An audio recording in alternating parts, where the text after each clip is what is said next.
All right, ladies and gentlemen, welcome back to another episode of A Chat with Matt. Today I'm joined by UK singer-songwriter Luke White. Luke, how you doing, man? I'm very well, thank you. Not too bad. I'm getting there. I've got the long COVID, recovering from that, but I'm, you know, like many people are suffering that. It's not great, but we're not too bad. Just making lots of music, and it's still going ahead. So I'm all right. How are you? Yeah. I'm just wonderful. So you actually contracted the virus? Yeah, I did. Once, if not twice. Well, the reason I say that is because in December I was definitely positive and I was relatively ill. But in March 2020, I was, it's when we didn't really have tests and stuff. But I did lose my taste and smell. I was aching. I had a fever. I was in bed for like 2 weeks. It was mad. So yeah, I probably had it twice, and both times not being very, very well at all. So yeah, and then it's just sort of the symptoms haven't relaxed completely, and then I had a relapse a few weeks ago, and I've sort of been trying to get better from that. So it's crazy like to actually experience the full thing of it is not nice, but just learning more and more about it every day, and then trying to get better basically. Yeah, so it's a thing you've just got to be strict and follow really, but we're getting there. We're getting there.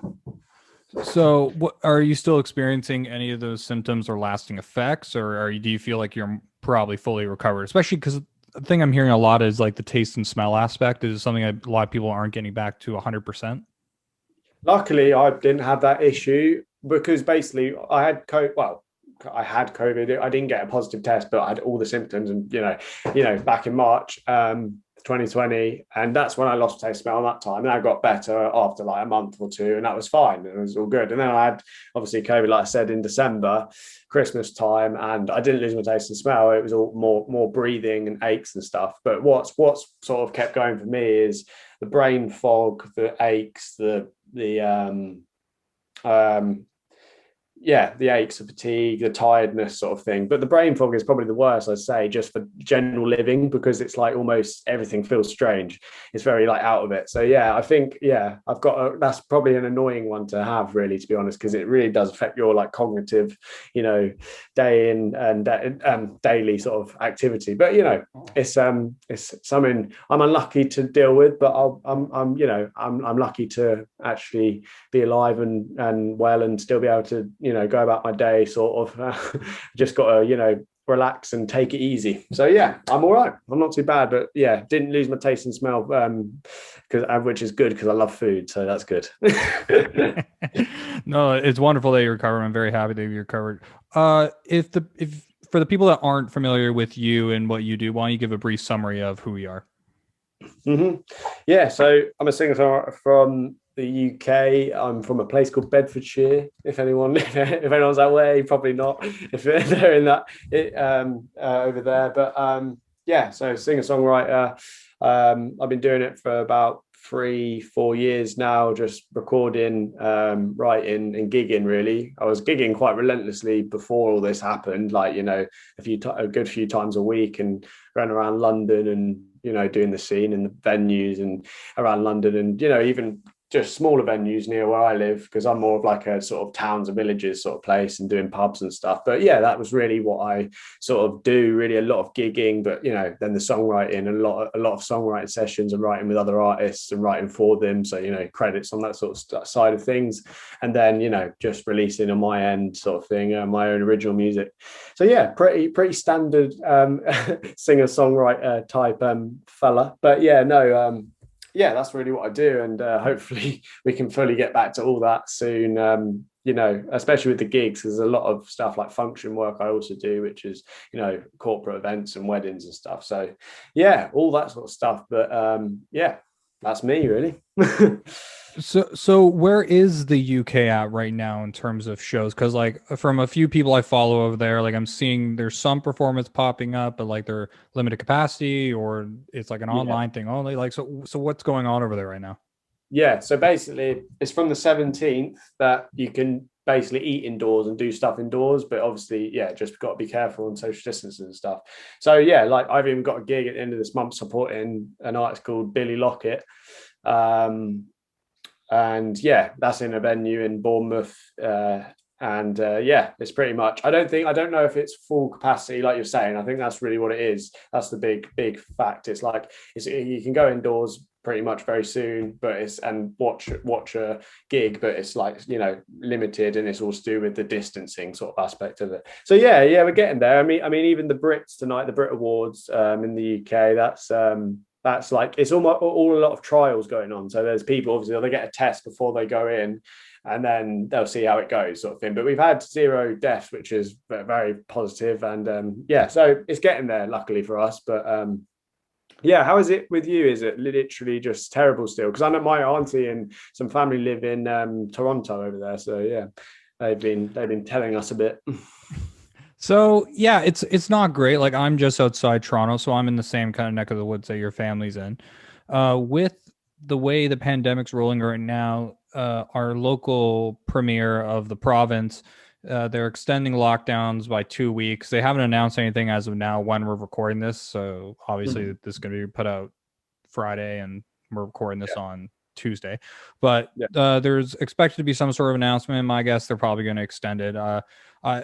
I'm hearing things like they're not going to be lifting things really until there's 75% immunization, but it's all white noise until there's an actual statement coming out. So yeah, shows are not happening. Eating in restaurants not happening. It's all takeout delivery kind of stuff, and there's a stay-at-home order right now, and that's why we're all doing these podcast kind of things. And because I usually do like an in-person kind of setup. I started doing that this year, but because of the way the pandemics continue rolling here and just the restrictions and everything, like I've had to resort to doing all of them for the past little bit through this Zoom format.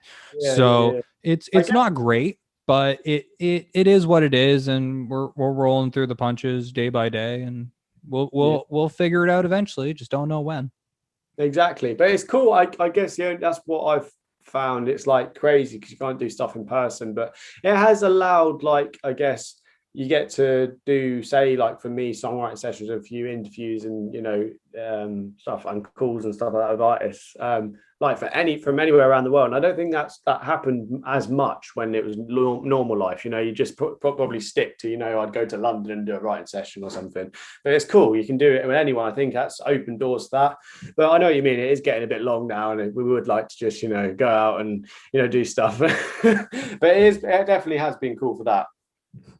Yeah, it's opened the door for people in the industry as well as artists to start developing their online either personalities or allowing themselves to get more involved in the online creation process of content, because something that I'm sure you caught wind of this prior to the pandemic or the past few years, like it used to be that standard, post on social media about shows and not really do as much engaging content or do a limited amount of engaging content. Well, now the reality is that's all we really have, depending on what part of the world you're in. And it makes it difficult, but it's also incentivized people to create platforms and create things in which people can engage with each other. Like this podcast, I started at the beginning of the pandemic because I got laid off my work. I got all my tours canceled, and I'm like, all right, well, I need something to do or I'm going to lose my mind. So I'm going to start just talking to industry people, talk about what's going on in the industry, because it's the industry that's the first to close and last to open. So it's one of those things where we're trying to figure it all out as we go, and just trying to theorize and also just discuss ways where it could make sense to do things in a safe way, but it also depends on restrictions and guidelines and all that shit. So it's an interesting time right now, because the industry, and I've said this in the past couple of podcasts, like the industry has always had a habit of falling behind the times, whether that be the transition from physical to digital, from digital to streaming, from streaming to whatever comes next. There's always seems to be a back step for whatever reason. And the pandemic has kind of forced the industry to rush towards what's happening in the moment because they've had no choice. And so now there's a new standard in the industry in terms of content creation, releasing singles, releasing albums, live stream radio tours, and all this other stuff. And it's a very interesting time for the industry, and I'm curious how much of this is going to translate out to when things are back to a sense of normalcy. Completely. Yeah, it's just mental, isn't it? Yeah, I do think that a lot as well, like about how it's all this stuff online. But I feel like there's certain aspects of it that are just gonna sort of maybe stay a bit. I don't know, because people have got so used to it. It's almost like hard to break out of parts of it, especially the content creation. I feel like, like in this whole time, I feel like stuff like TikTok has just blown up and things like that. Like content creation, like you say, that's the word, that's the thing. I think it really stands out. It really is. And that's sort of a way now. It's because people, that's all they've been doing because they were bored. They're making TikToks, or just in life, and doesn't, even if it's not musician related, it's like, things like that. So yeah, I think it will stay, but obviously people will be excited to get out and, gig and go to gigs and live in the real world finally, because that's the sad thing about it as well. It's just all social media, which isn't good for, when it's constant social media all the time, because but it's cool. It's a great outlet for artists, definitely. Yeah. With platforms like TikTok becoming even more popular because of the pandemic, it's allowed people to show who they are as people, because a lot of artists are now getting on TikTok. But I don't know if you're involved in TikTok at all, but with TikTok specifically, it's been interesting to see how artists are acting, because I'm seeing like some Canadian acts and like some Canadian acts that are touring arenas and stuff like that, but they only have a couple hundred followers on TikTok. And I think, and I theorize it's because with TikTok, people want to know the person, because now more than ever, this is the time where we crave that personal connection because we can't see each other in person. So how do we get that personal connection? We get it through content that we consume online. We do it through 100%. social media. We do it through Zoom calls or FaceTimes or whatever it is. And that's why a lot of these personality based creators are gaining more of a following. Even myself, like I gained a decent following in the matter of 2-3 months of work on TikTok, and I'm just being myself and being stupid. But it's that personality aspect, because the thing with artists on TikTok is it's weird to just push the music stuff, because people are on there to know you and not really want to immediately try to get sold something. Literally, exactly. It's crazy. Sorry, just to butt in as well. It literally is. It's all about the personal connection. There's no point. Like, even I've learned from doing it, is like there's no point just posting a video of yourself singing full stop with the lyrics on the thing, written out. It's just boring. Like you say, like people want to see all these videos cropping up now. Like, well, they have been for a while, but like, and people are like, oh yeah, I felt really down this week, and I just was wanting to write a song about it. And if this makes you, if you like vibe with this, or you felt the same, and it's like this relation, isn't it? There's like comfort in this, in like that sort of thing that people crave. And it's like, it's crazy, isn't it? It's just so silly in a way, because it's all this stuff online. It's just crazy how big it's got. And I think it's got even bigger over this period. But yeah, definitely, it's all about the connection instead of just a song or something. Like, that's why most artists I know, that friends or just artists, like they've got big on there because they have posted stuff that's nothing to do with their music. And then you know what I mean? And then sometimes I've even realized they post something to do with their music, and maybe it's not even done that well at all, because they love their personality, and that's what they follow them for. And it's crazy, isn't it? And that's what TikTok is, really. It's a personality thing, in my opinion. Yeah, TikTok right now, it reminds me of the early era of YouTube, when you look back 2005 to 2007 era YouTube, when it was kind of like the Wild West. Anything would go.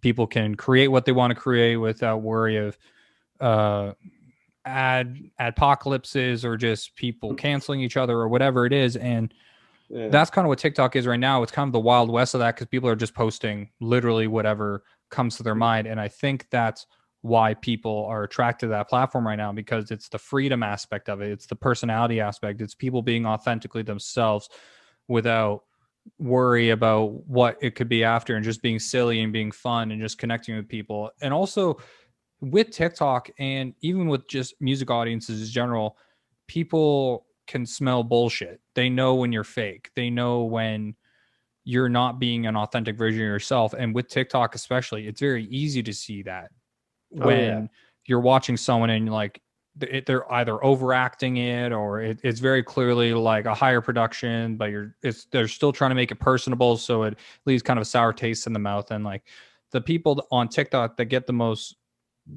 attention are the ones that have that personality showcase, that whether it be, even if they're just lip syncing to a song or to an audio clip or whatever it is, the ability of showing your personality in that is a skill in itself, because you could just sit there and just mouth words and it mean nothing. But it all depends on what you do in that footage that can connect with an audience, to make someone laugh, to make someone cry, to make someone feel happy, to make someone feel sad, to convey that emotion. And that's also kind of relating it to music back now.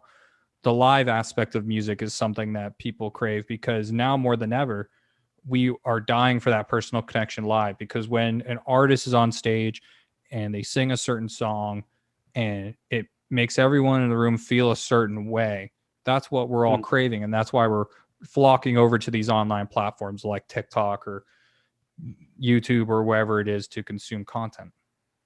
Yeah, it's crazy. It's crazy to talk about it, to be honest, because I haven't actually talked about that with someone like, well, I have sort of, but you know what I mean? Not like fully like delved in. It really is.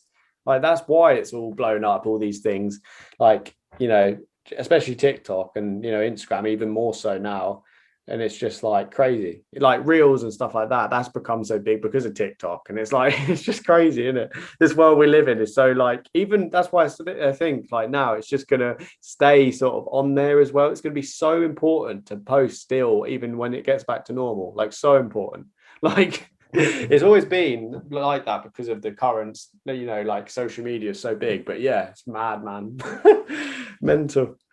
Well, with social media now more than ever, artists are going to be split into these two groups, in which it's either going to be artists that have taken the time during the pandemic to grow their online business, grow their infrastructure, have an understanding of what needs to be done online, and build their brand, to which when things return to that sense of normalcy where they can tour and can do live, they can potentially be exposed to a bigger audience. While on the other side, you're going to have artists that are just going to fall, that are just waiting by the land side, just trying to figure out, okay, we can start doing shows on this day. All right, post on Facebook. We'll see you there at 8 o'clock. And it's going to be a huge defining factor, seeing the difference between the artists that are, who have pushed and have made something of this time away from shows, versus the artists that are just waiting for shows to come back. Yeah, 100%. Oh yeah, 100%. Some people have literally, I know some people that have not posted, like I mean not posted, like they probably put one or two posts up, and it's just like, that's so much wasted time. Like, there's so much, especially at the start, it was crazy. It was like some people, like even like I know I was doing it like every day I was posting, because it was just like, why not just do this? Like, take the time just to post something cool and personal, or some song you've written that's, you know what I mean? Things like that, and doing it, really going for it is worth it, because yeah, people just understand who you are more as well. And that's, I think, like you're saying, it was a time to like make people understand who you were as a person, because that's a lot of the struggle, I guess, when life was full on, because it's like all you're doing is really gigging and you're playing and all that, and it's more so you're posting stuff about gigs, and you're posting stuff, a video from a gig, or you know what I mean, or a music video or a thing, and then you all sort of miss this opportunity to really go, this is who I am, you know what I mean? So it's crazy. That's another way of thinking of it as well. Boom. So many things. Yeah, that's the thing. There's so many things to think about now. With what you do in your music, like take me back to the beginning of it. So you've been doing it for a few years. What made you want to get into the genre that you're doing, and what's kind of pushing you to keep going in that way? Well, I was really like a rock guitarist for years, to be honest. Like, I was, like I put in my bio, I was a rock guitarist for years, and the girl broke up with me, and then I started writing really wet songs. So yeah, that's essentially what happened. It was just like, yeah, I was really into rock and blues, and played in a few like bands and stuff, and you know, did little pub gigs and school stuff, you know, when you were younger and stuff. And that's all I thought I would ever do, to be honest. I always was against singing. And then, yeah, when I was 14, genuinely, I know I'm not saying that, just saying this, but I thought I'd give it a stab, because I generally had a breakup, you know, a silly breakup when I was 14. And that just says it all, 14, you know. And yeah, I thought I'd write a song. It was called The Fields, and it was shockingly shit. And yeah, it was shy. Anyway, so yeah. And then it started from there. I just sort of started dipping my feet in. And then I met this guy who wanted me to play some guitar down at his studio, basically. And then from there, I played a few gigs with his band. And then he sort of said, "Do you write songs?" Then I played him a cover and I played him a song I wrote, which was also relatively shit. And we recorded that. But then it sort of started this ball rolling of singing more and, you know, just being more confident singing, and him training me and me training myself. And it just all sort of came into place over time of like transitioning to just being like a guitarist who plays, you know, slash solos all day, to like, you know, writing and, you know, discovering artists like Damien Rice and Ben Howard and Tracy Chapman and, you know, singer-songwriters basically. So yeah, it's a bit of a weird story. It's not the normal where you're just like, I've sung since I was 2. I mean, I literally didn't start singing until I was like 14, 15. So it's, and I'm 21 now. So I've only been singing a few years really. And, you know, yeah, just worked hard at it, and then went to uni, studied music and was around the London area. So I really got a lot of gigging experience in that time, and then just carried it on. And then the pandemic started. So yeah, released a bit of music in that time, and, you know, got some momentum going, so built my socials up, and yeah, just obviously still pushing with that. And, you know, it's something I love, you know, songwriting and writing about things that I do in my life and stuff. So yeah, no, I just keep going because, you know, it's just fun, isn't it, really? Give it a go, you might as well.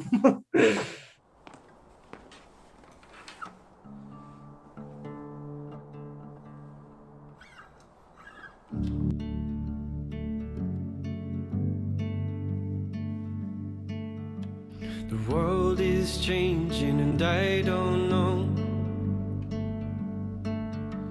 if I can ever learn and grow. People crazy, making it slow. Will we ever go back to running this show? Oh, I know it's not the same, but who do we really blame? Oh, and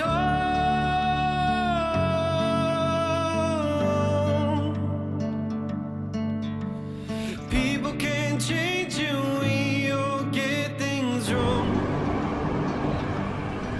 Oh, and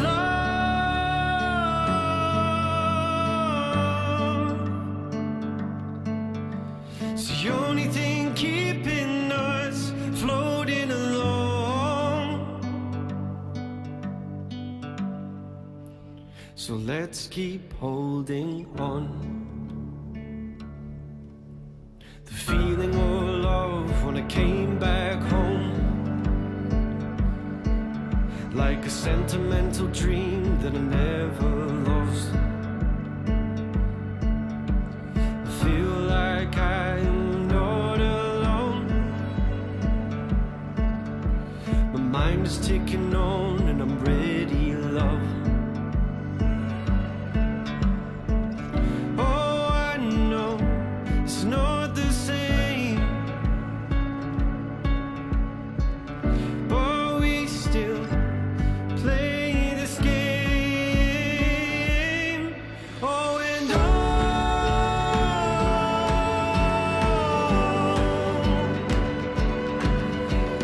people can change you, we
only thing keeping us floating along.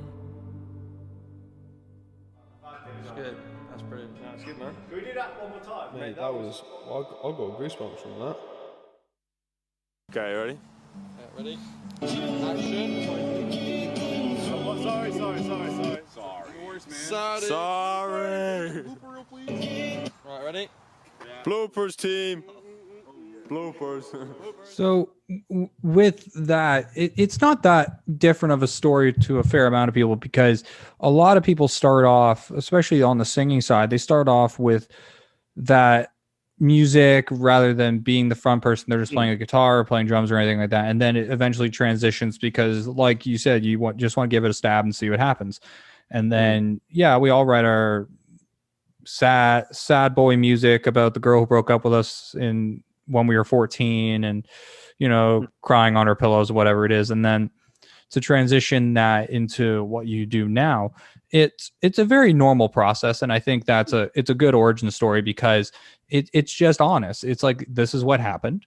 It's not, because the thing with those stories of like, I've been singing since I was 2 and yada, I'm like, have you really been singing or were you just making noise? Because like it's a wonderful thing to say, oh, I've always had music in me and yada. But the thing is, like, a lot of people, some people just have that, but a lot of us, like for myself, I didn't really get into music until I was in the same age bracket as you, like 13, 14. And then I didn't start like pursuing my actual performance career till I was about 13, 14 as well. So I get exactly where you're coming from on that. And then with the way shows and everything like that are, fuck's sakes, I completely forgot where I was going with this, but it's been a long day for me. But with music and with artists like Damien Rice and Ben Howard, there's a sense of authenticity in what they do. And I listened to one of your tracks a little bit before this, just so I kind of get a taste of your flavor.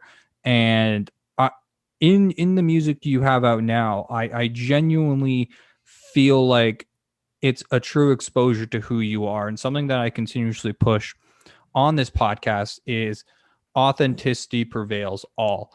And people want that authenticity, especially in music. And when you look at like platforms like TikTok that are having an incentivized notion for people to create songs with viral moments of that 15 seconds or 30 seconds, whatever it is, it takes away from what is the meaning of the song to you, as opposed to, okay, I just want to make this song because I know it's going to go viral on a platform like TikTok. And I commend you on the music you have. I don't get the name of the song just so I know, because I really like the one song I heard. I'm sure the audience is absolutely thrilled by this right now, me just typing on my computer. Was it Keep Holding On or? Yes, it was Keep Holding On. Yes. I really like that song. Thank you. Yeah. No, I recorded that with, do you know who Billy Lockett is, or have you never heard of him? I've never heard of Billy Lockett, no. Okay, Billy Lockett, yeah, he recorded it with me. He's a really good artist. He's done some crazy stuff. He's going to blow up like soon, trust me. He's one of them people that have been at it for years, and he's like, he's just come on. He was just on tour with Lewis Capaldi, and he was on tour with Birdie and Paolo Nutini. He's been like, he just needs to break through, and he's so good. But yeah, I worked for him anyway on that track, and that was cool. It was just like, it gave it a really cool sort of different sound, which was good. And just because it was working with someone who is a singer-songwriter, very same sort of vibe. And it's really cool when you find someone that has that sort of understanding of the genre, instead of, you sometimes get into studios with people that, most of their sessions are with hip hop artists or rap artists or R&B. And I feel like that happens quite often, you know what I mean? And it's sort of, because you can sort of go to a studio and they sort of have this little setup, but they normally work, with, and you can sometimes slip into that, which I did with previous singles. And I was like, yeah, it's cool. But no, not saying that they were bad, but now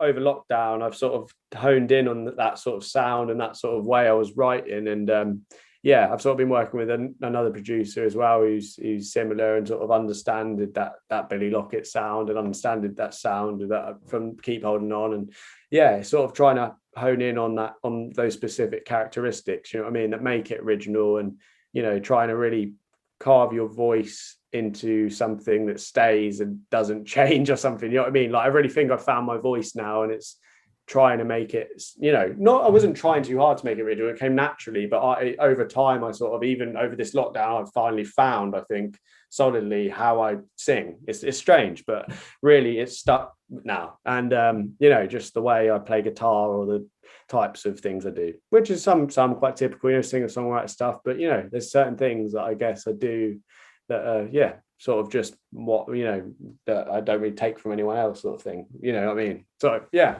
it's cool, and I appreciate that you said that for sure.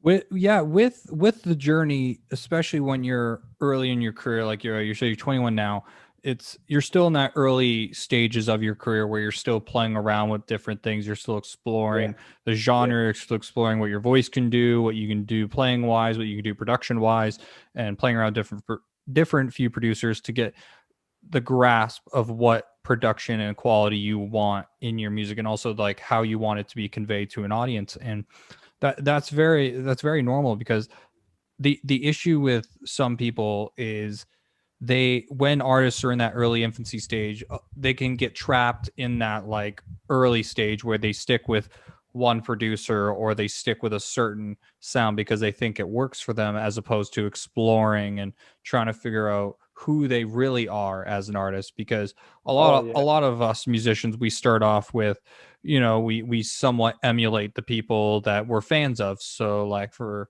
you, Damien Rice, Ben Howard, Ed Sheeran, and countless other artists across the board that people can be similar to, and then taking that and starting to shift it and mold it into the person you are, adding your flair, adding your personality, adding your authenticity to it.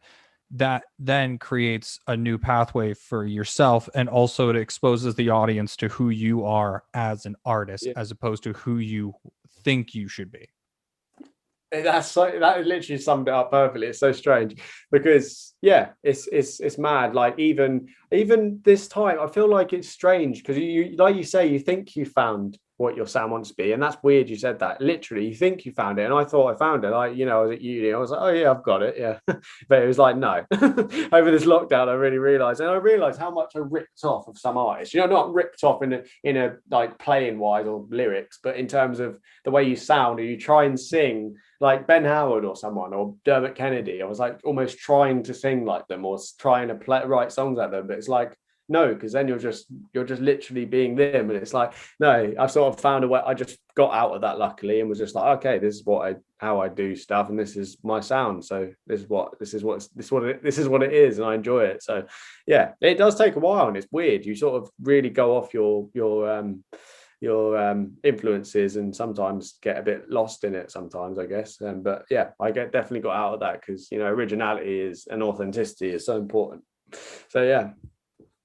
And I also think that like an artist's journey, it truly doesn't end when it comes to finding the sound, because part of me thinks that you're always searching for that sound. And I think it's an artist thing where it's like, in a moment you'll feel that is your sound, but then the next day it could be something completely different.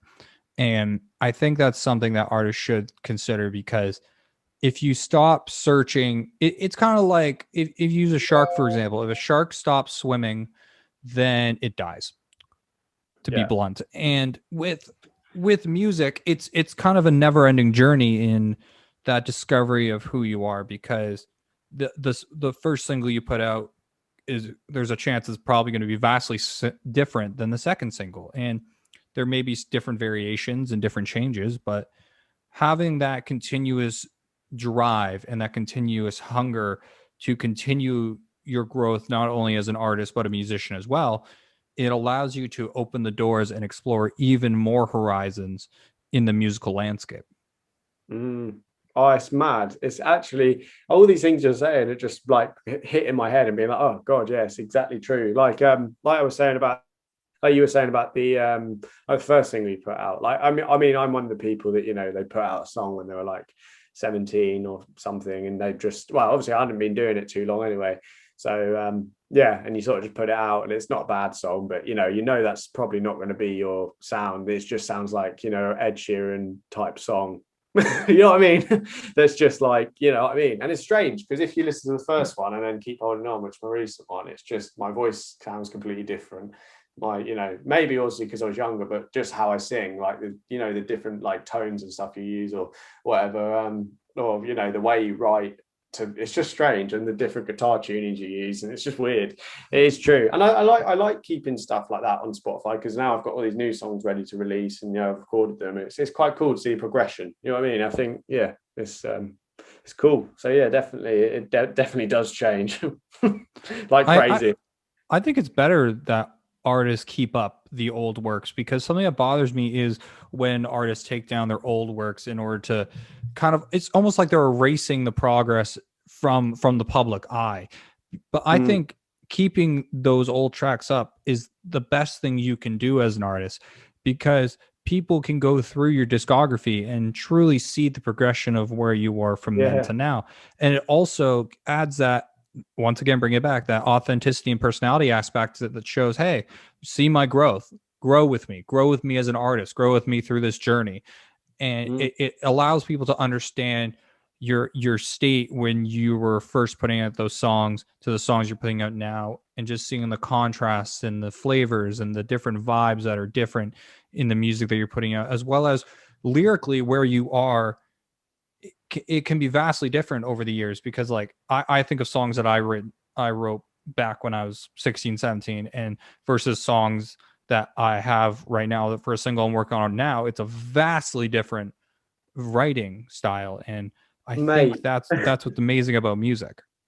Yeah, it's so true. It's so true. Like honestly, the lyrical, you know, content in some of the songs, you know, if I first released, well, yeah, it's quite, I find it quite simple, and that's more of a thing because, you know, maybe you're trying to be more of like a pop artist, or you think, oh, I've got to do this. You have sort of these different things in your head, I guess. But like, yeah, the lyrics, yeah, on the first sort of single, say, were just like very straight up, and that's what I've changed a lot. I've changed in the sense that it's like gone from saying stuff straight up to me being obsessed with and making it a thing when I own my songs and lyrics now, of being more metaphorical and using more words that, you know, sum up things. Like a recent song like Searching for Solace Refrain, September Shadows in May, like things like that, like at the start of the song. And it's like, that was a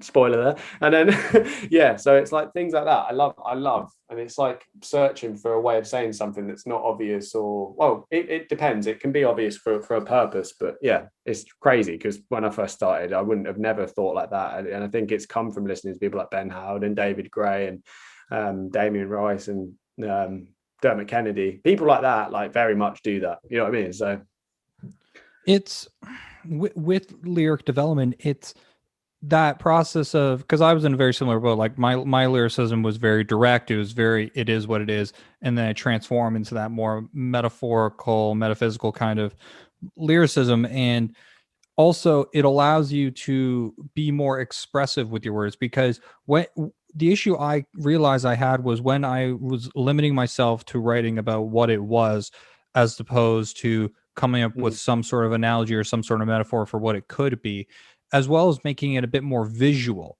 with your lyricism. Because a big thing for me is I listen to lyrics and I want to see a story in my head. I want to understand the journey you went on when you wrote this song. I want to understand the emotion that was conveyed in that song. And that's what authentic music truly is. Honestly, that is spot on. Yeah, it is that, isn't it? It is. That's what I say, and what I say mostly in any writing session I do with anyone. Like, they come up. I'm not saying I'm a perfect writer at all, and I'm still learning massively. But as in, like, say there's someone, you know, and they suggest something maybe that's just very open. It's like, no, let's try and create a picture. That's what I say is imagery quite a lot. Like you say, like imagery is like one of the most used words I say in a writing session, or just when I'm writing. Because that's the thing, isn't it? Like like you say, I'm exactly the same as you. Like when I want to listen to a song, especially. Like that's the power of a song. If a song can be acoustic guitar, piano, and vocal, and the lyric can just make you picture something without anything, and it's just that's what makes something magical, I think, instead of, you know, just straight up, well, like Call Me Maybe by Carly Rae Jepsen. Still it's a banger, but you know what I mean. I love music that has a story but says it in, or even a whole metaphor of a song. Do you know what I mean? Like, and Ben Howard does it a lot. Like, there's a song called Rookery on his recent album Collections from the Whiteout, whatever it's called, and it's just about a relationship that's falling apart, but he describes it through like a tree, like a rookery. It's like a really weird thing, and that's just so cool. Like, and it makes you want to search into it more, so you listen to it's clever. I think it's more clever because you're like want to learn more about that song, because it's so confusing in some ways and quite cool sometimes, you know what I mean? And also, it's about experiencing things and exploring different things and just having a better understanding of life. And that also comes with consuming more kinds of content. So listening to music by artists like Ben Howard and Damien Rice and all those other wonderful artists you've named, it's understanding where people are pulling inspiration from and expanding your knowledge. Because like for me, something I do a lot is I listen to a bunch of different music, a bunch of new music I'd never heard of. That's why I also love doing this podcast, because I get sent a lot of new artists or a lot of artists I haven't heard of, like yourself, and I get to listen to your music and I get to learn more about you and potentially have conversations like this where the audience can get to know you and understand who you are in a way that you may not fully grasp from just a normal cut and paste interview on a blog.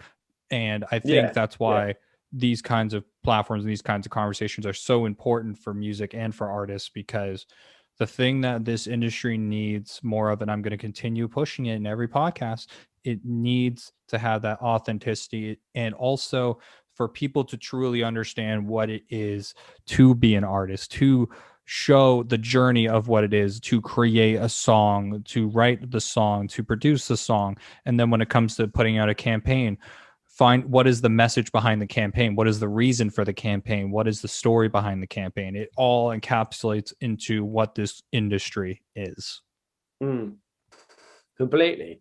Yeah, it's great that you really put that out there, because it's, you know, people don't say it enough, I guess, in some ways, and it's so cool that you focus on that in these things, because it is true. It's so true. Like certain songs, like if it's got a message, like there's a song about social media I've got that I'm putting out probably in the next month or so. I'm just going to start planning that, but you know, building something around that, really finding out, like you say, like days, like, you know how we have like awareness days or whatever sort of hashtag the other days, there's like a social media day at the end of June, so it's like then releasing something like around that, or like it's just finding something that really is effective for the meaning on helping other people, depending on what the song's about. But if, in terms of looking at social media and being more positive, like in living life, you know what I mean, that sort of vibe, and building something around that, and just sort of like really, you know, it's not just a song, it's something that can help people, or can build a campaign, or, you know, can be put out there as a song to like represent this thing or represent these days, or do you know what I mean? It's like really honing in on that, because that can boost things so much. And that's so cool that you said that, because it's so true. Like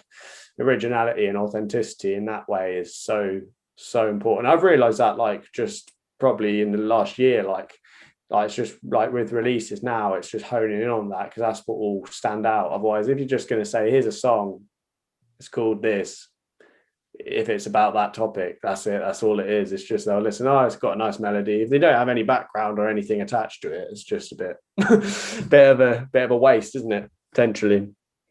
Oh, absolutely. I completely agree. Luke, I could talk to you all day. This has been an absolutely wonderful conversation. Thank you for taking the time to make it happen. I know there's some scheduling and rescheduling that happened, but we got here. We made it through. Yeah. So thank you, Luke. Where can people find you and what you do? So official Luke White Music on Instagram, Facebook, and YouTube. I don't really use Twitter, so it's pointless, but they're really where you find out all my information and stuff about what I'm doing release wise, and just seeing my content and stuff. So that's really it. And I'll be releasing quite a bit, I think, over the next few months. I've got quite a few songs ready, so it's exciting that I've finally got a load of stuff ready to just fire out, instead of, you know, here's this song, leave it a while. So it's exciting. So be good. Thank you very much.